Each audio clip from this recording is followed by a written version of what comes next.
Mga kapuso, patuloy na ang paglapit sa Luzon ng bagyong Ophel kaya nagtaas na ng wind signals ang Pag-asa. Signal number 2 sa eastern portion ng mainland Cagayan at eastern portion ng Isabela.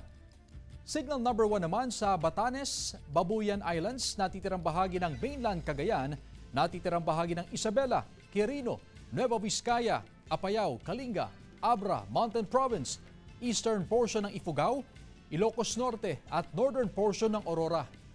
Ayon sa Pag-asa, posibleng tumama ang bagyong Ophel sa eastern coast ng Cagayan o Isabela bukas ng hapon. Saka nito tatawirin ang Luzon Strait sa Biyernes.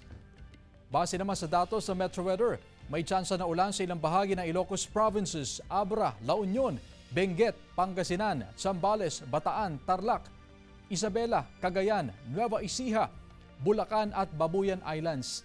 Posible rin ang ulan sa iba pang bahagi ng bansa. Samantala, posibleng bukas naman pumasok ang isa pang bagyo na papangalanang Pepito.